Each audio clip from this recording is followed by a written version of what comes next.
Então vamos para a nossa segunda reflexão no livro de Abacuque, e que quando nós falamos, dissemos, né, quando a coisa esquenta, Deus coloca mais pimenta. Então vamos ver como é que funciona essa história, porque nós talvez estamos acostumados a um discurso muito comum, mais ou menos do tipo que para baixo todo santo ajuda, né? Ou seja, se a gente está próximo de Deus, as coisas vão ser sempre facilitadas, o dízimo sai em 3 vezes sem juros, 7% apenas, né? A coisa vai ser tranquila, Deus vai facilitar a nossa vida, e parece muito mais uma proposta de autoajuda, sem de fato entender a complexidade da vida e do relacionamento com Deus. Então vamos dar uma olhadinha, né, no que encontramos. Vemos que começamos a estudar Abacuque no começo, nos 4 primeiros versículos, quando Abacuque apresenta o seu questionamento a Deus. Esse questionamento é interessante, porque você espera o quê? No começo de um livro profético, uma palavra revelada da parte de Deus para o profeta. E surpreendentemente, no lugar onde a estrutura literária espera isso, Abacuque apresenta a sua queixa, a sua reclamação, a sua consternação, porque ele tem uma compreensão sobre Deus e ele tem a percepção da realidade. Essas duas coisas não estão batendo. Isso provoca uma crise pessoal.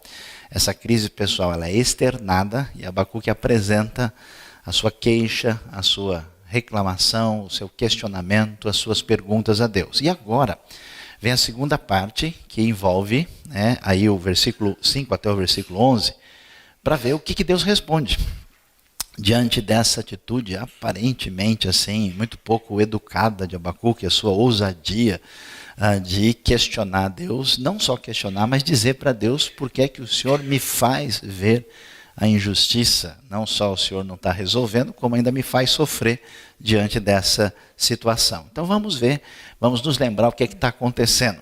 Está acontecendo simplesmente o fim do mundo. Você acha que você tem problema, você acha que nós estamos no mundo em crise, você nunca viu nada. No tempo de Abacuque significa o fim de tudo. Significa o fim da nação, significa o fim de Jerusalém, significa o fim do templo do Senhor, quando os babilônios estão aí dominando o mundo antigo. No final do 7º século a.C., nós vamos encontrar esse momento tão difícil da história, que não só representa essa destruição política e nacional de Judá, mas significa uma crise teológica sem precedentes. Porque se isso vai acontecer, quer dizer que as promessas de Deus, elas estão absolutamente falidas na mente de Abacuque.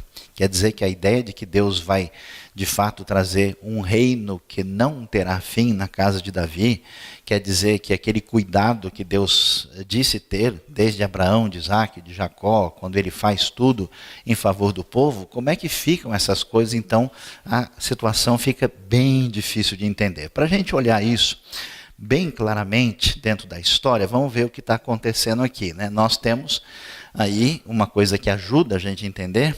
Antes, o reino do norte foi destruído pelos assírios em 722. Esse reino, que tinha sido dividido em 931, o reino durou só 200 anos, o reino de Israel, enquanto Judá agora começa a sofrer essa ameaça. Os assírios são destruídos e vencidos pelos babilônios quando eles conquistam Nínive no ano 612 a.C. E começa o grande sofrimento. Acontece a primeira deportação de Judá em 605, né? Um pouquinho antes, o Egito é destruído pelo poder babilônico no ano 609, é conquistado. Nós temos os últimos reis de Judá, e é nessa época, entre o primeiro momento quando muitos vão ser aprisionados e enviados como escravos, como cativos para a Babilônia, e o segundo momento, entre o ano 605 e 597, que Abacuque vai trazer a sua mensagem. Abacuque é da mesma época de Jeremias, um pouquinho antes, mas pega também o começo do ministério de Ezequiel, que é o profeta do exílio. Aqueles livros, né, que estão lá no final do Velho Testamento, que às vezes até as páginas estão meio coladas, que a gente não viu direito. Então isso é muito importante para entender a história bíblica e para entender depois o que vai acontecer no Novo Testamento. E aí nós temos, finalmente, o terceiro momento de sofrimento de Judá, quando terceiro grupo de pessoas vai ser deportado e Jerusalém e o templo vão ser destruídos em 586 a.C. e até que depois a própria Babilônia vai ser finalmente destruída em 539 pelo novo império, que é o Império Persa. E esse período, né, de 70 anos de exílio, ele é contado desde 586, quando o templo é destruído, até quando o templo é reconstruído de novo, que é em 516. Por isso que se fala, na verdade o exílio é muito maior, mas o exílio representativo desse julgamento divino é contado dessa maneira. Então, quando a gente entende isso, e vê aí o último detalhe, né, que o povo começa a voltar em 538, com o primeiro grupo, junto com Zorobabel, a gente vai entender esse cenário e a situação difícil que está envolvida com a época de Abacuque. Por que isso é tão importante? Porque a gente lê a Bíblia, às vezes, de maneira irresponsável, né? Abre um versículo lá e lê, e olha que isso aqui é interessante, eu achei bonito. Mas se você não entender quem disse, por que disse, quando disse, em que situação, a sua compreensão é prejudicada. Assim como você estuda com seriedade medicina, arquitetura, história, direito, quando você estuda a Bíblia, tem que estudar direito, né? Ou seja, no sentido completo da coisa. Então vamos lá. O que está envolvido na cabeça de Abacuque? É uma situação complicada que mexe com todos nós. A grande discussão é: eu conheço uma verdade sobre Deus, eu conheço uma palavra a respeito de Deus, que Ele é bondoso e que Ele é poderoso. O problema é o quê? A realidade à minha volta não sugere isso. Como é que eu faço? Como é que eu lido com isso? As pessoas religiosas fanáticas, diante desse conflito, elas mistificam tudo e praticam a teologia do avestruz. Você coloca a cabeça dentro da terra, começa a gritar e faz de conta que nada está acontecendo. O outro grupo de pessoas dizem: se a gente está sofrendo, Deus não pode existir. Então, essas pessoas se resignam, se submetem e se tornam reféns da experiência imediata e preferem negar todas as evidências sublimes sobre a realidade divina no mundo, tendo o seu sofrimento, a sua dor ou a dor do mundo como única referência de interpretação da realidade. Há outras pessoas que tentam viver esquizofrenicamente. São os malucos de Cristo. Eles, de um lado, né, na segunda-feira, ele afirma o sofrimento humano. No domingo, ele afirma a realidade de Deus. Ele troca de marcha, né? Um dia AM, outro dia FM. Ele muda a sintonia. Então, você precisa ver com quem que você vai encontrar hoje, né? Quem deles está falando. Então, é uma situação complexa. Como é que a gente lida com isso? E esses textos bíblicos foram escritos de maneira tão especiais exatamente para lidar com essa questão tão complicada. Para a gente entender, vamos dar uma olhada como é que essa questão é tratada na Bíblia, de modo geral, e para a gente entender alguns aspectos interessantes. Primeira coisa importante é a gente fazer distinção e separação entre o que é chamado de mal físico, sofrimento, e mal moral, pecado. Por exemplo, se você abrir a Bíblia em Isaías 45:7, a Bíblia diz literalmente que Deus falou: eu crio o mal. Como assim? Mas Deus não é bondoso? Deus não é absolutamente cheio de graça e misericórdia? Que história é essa dele criar o mal? É claro que Deus não está dizendo eu crio o pecado. Ele está dizendo eu crio o sofrimento. O Senhor tem o seu caminho na tormenta, e as nuvens são os pós dos seus pés. O Senhor enviou o dilúvio. O Senhor trouxe julgamento sobre Israel, sobre Judá, trouxe julgamento sobre as nações. Muitas vezes o sofrimento imposto às suas criaturas, aos homens, da parte de Deus, é enviado diretamente por Deus. Hoje o discurso antropocêntrico, que acha que Deus existe para fazer cosquinha na barriga das pessoas, acaba achando um absurdo Deus fazer qualquer pessoa sofrer, porque Ele deve explicações a nós. A Bíblia desconhece esse tipo de abordagem. Então, o que acontece? Nós vamos ter a ideia de que certas vezes a palavra mal significa dor, sofrimento, certas vezes ela significa pecado. Por exemplo, Deus não tem qualquer relação de responsabilidade com o pecado. Deus a ninguém tenta, e a ninguém pode ser, e por ninguém pode ser tentado. A Bíblia é clara em dizer que Deus não é autor do pecado. Ele permite a liberdade dos seres criados para agirem em oposição a Ele, mas é importante fazer essa distinção para saber do que é que nós estamos falando. Agora, quando a gente pensa no sofrimento, Quando a gente pensa no mal dessa maneira, que está sendo apresentado com bastante força em Abacuque está vendo o mal da sociedade, ou seja, o pecado e a maldade. Ele está vendo o sofrimento, esse mal físico que o povo vai receber com a invasão babilônica, e ele está num mal terrível de sofrimento por dentro, ao perceber o pecado de Judá e o sofrimento que eles vão receber. Como é que a Bíblia, nos livros do Antigo Testamento, na época de Abacuque, lidava com essa questão? O que eles entendiam? Entendiam o que geralmente a gente entende. Primeiro, que a razão por que as pessoas sofrem é com base na justiça retributiva de Deus. Por quê? Porque a aliança que Deus fez com Israel no Antigo Testamento, como é que ela funcionava? Você pode entender se você ler Deuteronômio capítulo 28. Se o povo fosse obediente, eles seriam abençoados. Bendito serás tu no campo, bendito serás na cidade, tudo irá bem com a tua vida, né? A tua mesa será farta, e assim por diante. E dizia, se você for desobediente à aliança, se você não ouvir a voz de Deus, uma série de sofrimento cairá sobre a sua vida. Então, maldito serás tu no campo, na cidade, da mesma maneira aparece lá no texto. Isso é o que geralmente a gente tem na cabeça. Não é assim que acontece? Quando alguém está muito mal, assim que você conhece, não sei não, viu? Aí nesse mato tem coelho. Deve ter algum sapo enterrado debaixo do quintal desse cara aí. Tem alguma coisa, porque ninguém passa por isso se ele não tiver aprontado. Será que é assim mesmo, né? Ou quando uma pessoa está muito bem, a gente fala, puxa, esse aí realmente é um servo do Senhor. Amém, irmãos? Amém, né? Mas será?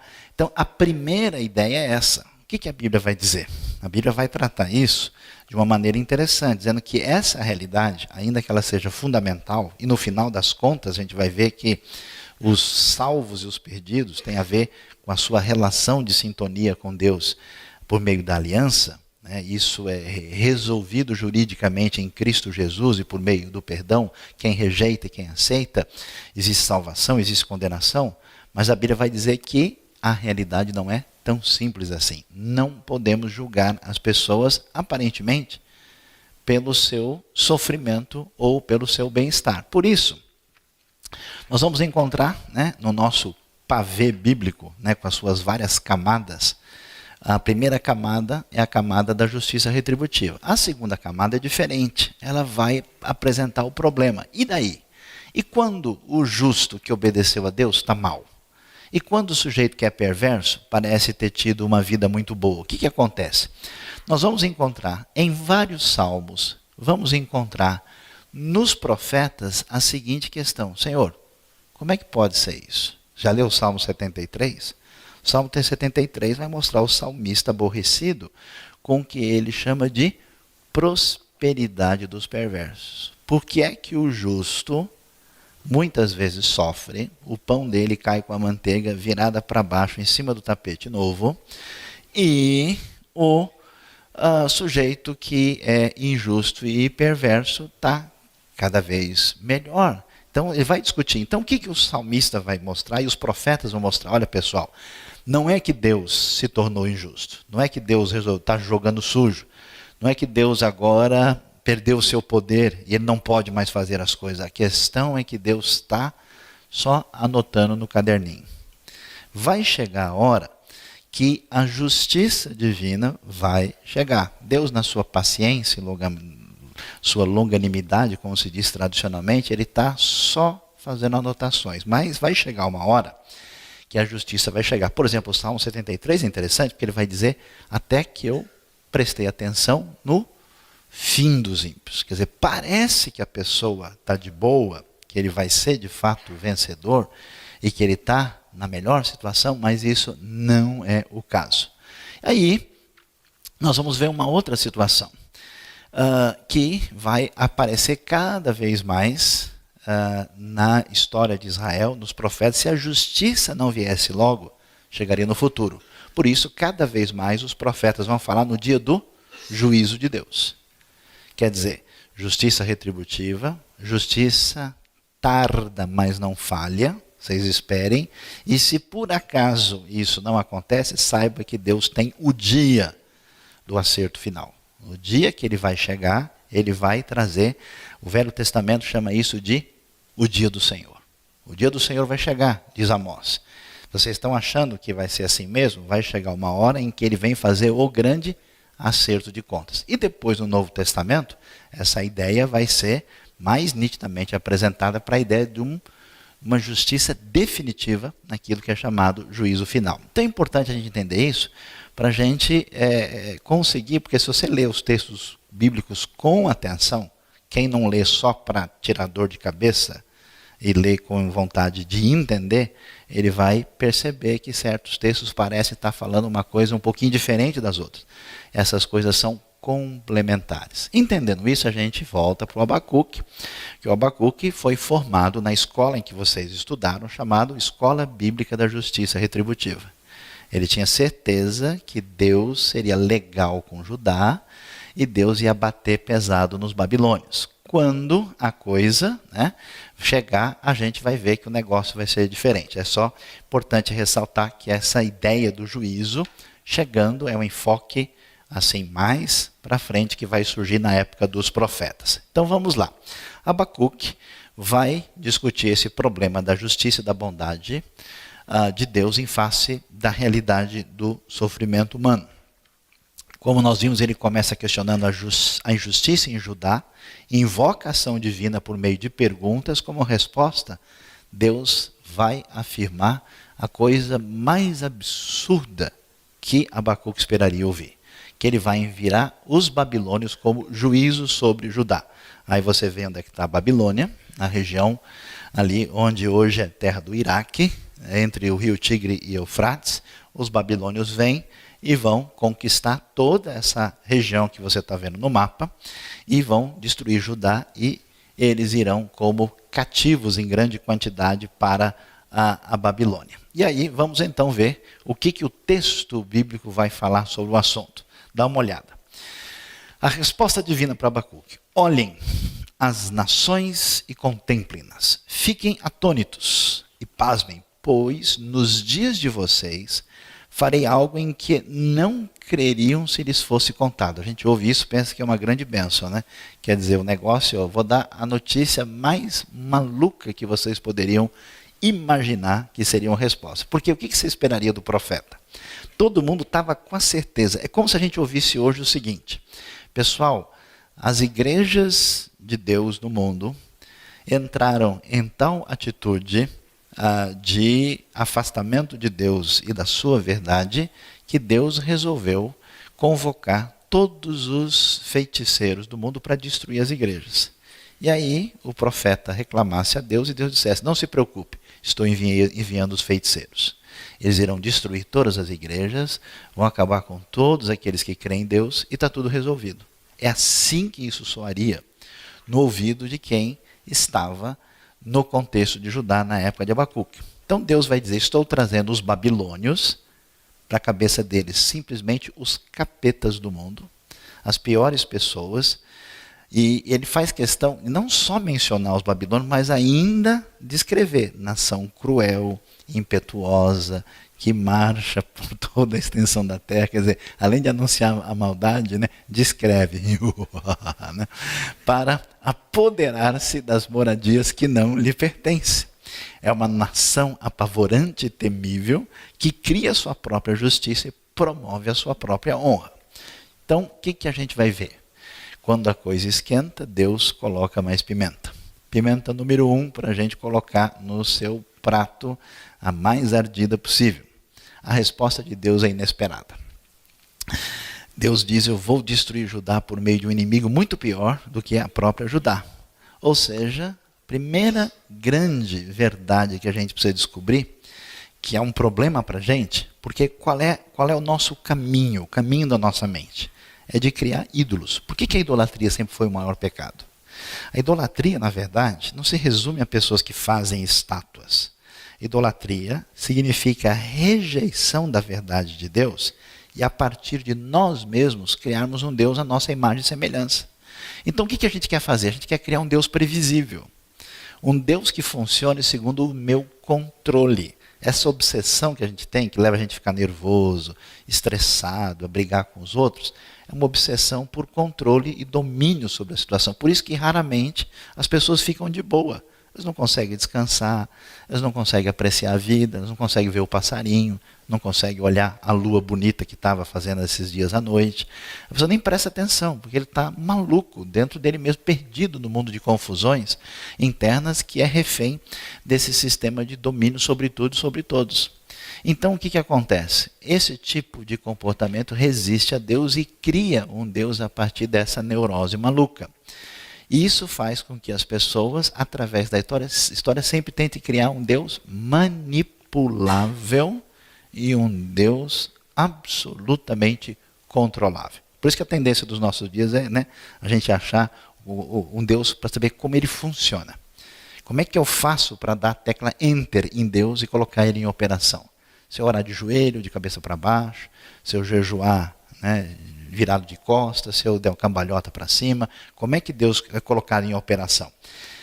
Primeira grande questão que Abacuque vai apresentar para a gente é que Deus é insondável. Deus tem os seus caminhos, você não sabe de nada, você acha que é muita coisa, você está totalmente enganado. Nós temos que ser muito cautelosos em apressadamente entender certas coisas sobre a nossa vida, culpando a Deus e a todo mundo pelo que acontece. Deus age de uma maneira, muitas vezes, que nós não podemos entender. A nossa atitude egocêntrica leva a gente a culpar os outros, a se ficar ressentido com a vida, a desconfiar do poder de Deus, do amor de Deus e cair em pecado porque a gente não entende os caminhos insondáveis de Deus. Às vezes você tem até uma mágoa na sua vida, você tem um aborrecimento, você tem uma situação não curada, porque você, no fundo, ainda que não conscientemente, acha que Deus não deu a você a melhor oportunidade possível por aquilo que você passou, pela sua experiência negativa, por uma situação difícil em família, por um desastre pessoal na área econômica, ou na área familiar, ou na área pessoal. Não pense dessa maneira. Deus é bom e é poderoso. A gente não entende, muitas vezes, o seu caminho de agir. Isso é tão interessante, né? Porque é muita doideira, né? Você lê a Bíblia, você vê o povo de Israel, que é o povo que Deus escolhe para revelar seu poder, a sua glória, a sua vontade. Os caras só tomam chumbo toda hora. Por que tem que deixar os caras 430 anos no Egito? Que isso?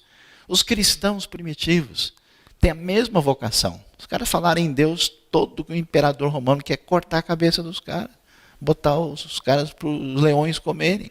É impressionante, você vê no mundo de hoje, o cara é tolerante com tudo. Falou em Deus, ele fecha a cara. Falou em Cristo, ele fica nervoso. É loucura, você vê que não faz sentido. Então, assim, num certo sentido, a relação de aliança com Deus por meio da fé é uma vocação para sofrimento que muitas vezes a gente não entende. Mas Deus sabe o que está fazendo. Segunda coisa interessante, o que a gente espera? Que Deus ajuda quem cedo madruga. Se a pessoa orar direito, é tudo uma questão de método. Deus está bravo, Deus está nervoso, mas se você descobrir o jeito de convencê-lo, ele vai mudar de ideia. Ele quer bater em você, mas vai que você consegue agradá-lo, finalmente ele fica manso e passa a mandar presentes para sua casa. Não funciona assim. A ideia de Abacuque é que quando ele grita, quando ele reclama, diz: Deus, não é possível. Olha a situação que está o seu povo, o senhor não está vendo não? E além de o senhor não resolver a situação, o senhor me faz viver tudo isso, eu já não aguento mais, eu estou revoltado. Como é que fica essa situação? Em vez de Deus falar: Abacuque, meu querido, vem cá me dar um abraço. Que isso, não fica chateado não, vamos ali passar uma tarde em Itapuã, vamos tomar uma água de coco, que negócio é esse? A pessoa não fala que Deus é brasileiro, né? Quem sabe seria o caso. Ele não faz isso, ele não traz alívio, e aí é que é interessante, a resposta dele para o Abacuque vai ser uma resposta mais complicada ainda. Então diz: Abacuque, você está nervoso? Está chateado hoje? Seu time perdeu? Teve algum problema? Não se preocupe. Você acha que a coisa está feia em Judá? Você não viu nada. Meu amigo, eu nem te abri as notícias no site de amanhã. Você nem sabe o que vai acontecer. Sabe o que vai acontecer? Aí ele disse, né? Tudo que vai acontecer de negativo, ou seja, Deus aumenta a crise do profeta. Então veja bem.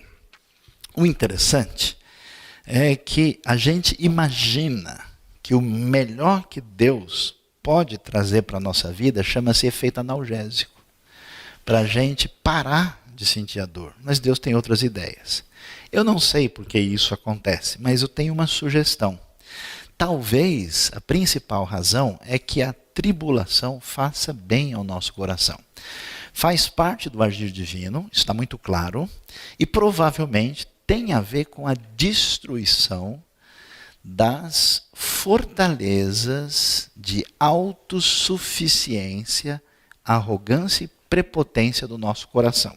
Porque nós aprendemos algumas coisas do jeito que vocês estão aprendendo aqui, ouvindo e entendendo, por meio de um ensino, por meio de um discurso que é decodificável e que é compreensível. Nós aprendemos algumas coisas através de experiências intensas, emocionais, mas nós aprendemos muito mais de uma maneira concreta quando nós temos o conteúdo, a experiência emocional dentro de uma realidade de vida intensa. Então, uma coisa é saber o que é a fragilidade humana, outra coisa é passar por ela, por um momento em que marca isso para você. Ninguém que foi abençoado por uma santa tribulação sai do mesmo jeito. Eu conheço gente que estudou a vida toda. No dia que o sujeito ficou um mês no hospital, ele voltou uma bênção. Um santo servo do Senhor, né? Para a honra e glória de Jesus. Amém, irmão? Amém. Né? Que maravilha. Então, esse elemento, na verdade, parece fazer parte de um projeto de bênção de Deus, em que aquilo que realmente pode destruir a nossa vida de maneira permanente é colocado em xeque por Deus por meio da experiência de sofrimento. Então é mais ou menos como se Deus tratasse você como uma cebola. Para ficar boa e temperada, tem que ficar curtida em bastante vinagre, azeite e pimenta. Depois você fica uma delícia, mas até lá tem que curtir bastante, vai arder bastante. O Ministério Espiritual da Saúde adverte, isso pode fazer bem à sua vida. Deus age dessa maneira. E aí o que o texto vai dizer?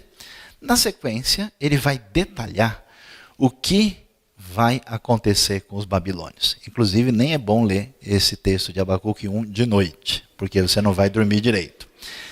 Seus cavalos são mais velozes que os leopardos, mais ferozes que os lobos no crepúsculo, sua cavalaria vem de longe.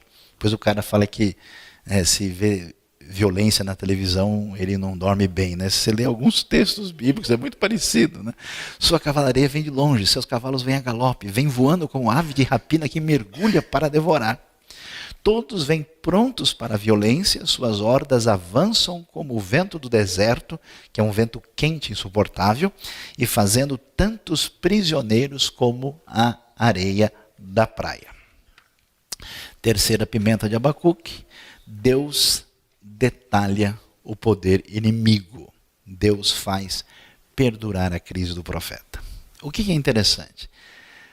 Uma das maiores dificuldades que a gente enfrenta na vida é a atitude de não poder encarar a realidade de frente. Nós temos mecanismo de defesa.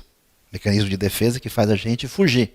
É aquela conversa que você tem com alguém, você fala alguma coisa que incomoda a pessoa, logo muda de assunto. Né? Logo foge. Qualquer coisa em que a gente não conversa com transparência e sinceridade.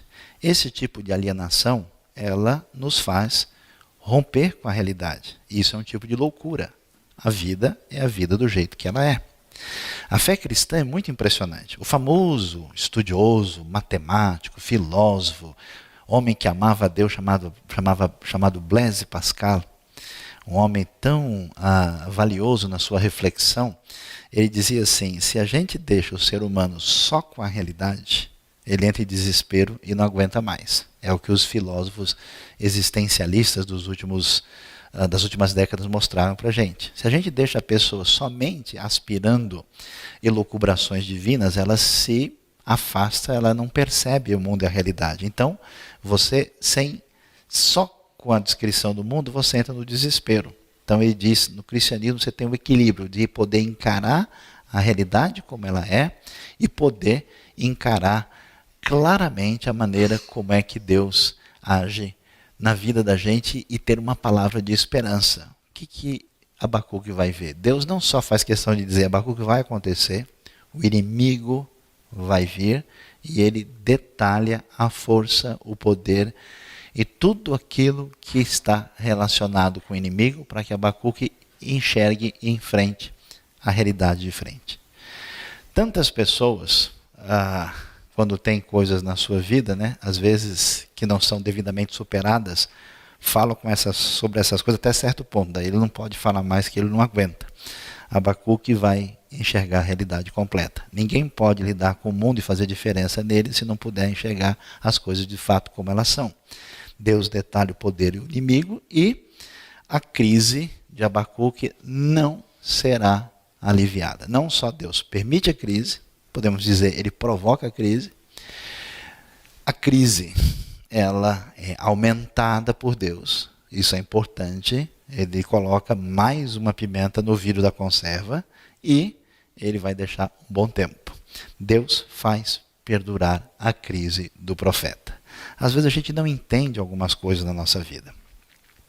Por que Deus não facilita? Por que eu passei por uma depressão?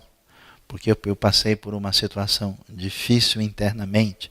Por que de repente na minha vida eu pensei um monte de loucura, de complicação, depois de 2 anos passou, eu olhei para trás e falei, mas por que eu estava daquele jeito? Sabe que eu não entendi?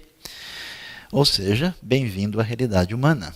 O que a gente vai ver? Deus, tantas vezes, diante dessa consternação daquilo que a gente entende que Deus deveria fazer, o que está acontecendo, Deus faz perdurar essa crise, a crise que perdura, atua na cura. Não existe, atenção, cristianismo sério, cristianismo amadurecido e pessoa que não fale em Deus frívola e levianamente, sem ter passado por situação de crise real na vida. Por isso que eu gosto de dizer que quem nunca duvidou, nunca creu de verdade. A maior parte das pessoas que falam em Deus, falam como quem nem está pensando e entendendo no que está dizendo. Deus é igual uma interjeição. O cara bate o pé, ai, ai, ai, daqui a pouco ele, oh meu Deus. Os dois têm a mesma função sintática e semântica. E ele prossegue e vai dizer, o que esse pessoal faz? Na primeira parte que nós lemos aqui, da descrição, ele enfatiza o poder, a força e a capacidade de destruição dos babilônios. A gente ficou chateado? Não gostou? Está com cara de quem está chupando limão? O negócio está difícil? Pois é, se preparem, porque o limão agora é o mais azedo possível. O que ele vai dizer? Que esses babilônios menosprezam os reis e zombam dos governantes, riem de todas as cidades fortificadas, pois constroem rampas de terra por elas as conquistas, depois passam como o vento e prosseguem, homens carregados de culpa. E atenção, e que tem por Deus a sua própria força. Deus dizer, olha pessoal, não se preocupe, Judá terá o seu problema resolvido. Eu vou entregar esse pessoal para os babilônios, eles são poderosos, destruidores, são cruéis, e tem mais, eles são aqueles que acham que eles são o seu próprio Deus. Deus vai dizer um negócio dele? Deus devia ficar chateado e falar, não, vou quebrar esses caras agora. Como assim? Eu sou Deus. E de fato, para Abacuque, o problema gravíssimo vai ser, não só o fato de que Judá vai ser destruído, é que como o templo vai ser destruído, Jerusalém vai ser destruída, e os babilônios vão conquistar, na cabeça dele significa o seguinte, Deus perdeu a batalha para o Deus pagão da Babilônia. Marduk é mais poderoso que o Senhor. É isso que não cabe na cabeça dele de jeito nenhum e ele está desesperado. O que Deus vai fazer? Uma espécie de santa provocação. Deus não faz questão apenas de anunciar que o que vai acontecer, ele descreve os inimigos, e o inimigo que Deus usa é totalmente mau. Totalmente mau, não só de ser cruel, mas de ser idólatra, de ser contrário a Deus e de parecer implicar a derrota de Deus, e Deus, portanto, vai fazer com que Abacuque dê o segundo grito. 1 grito é pouco, 2 é bom, 3 é demais.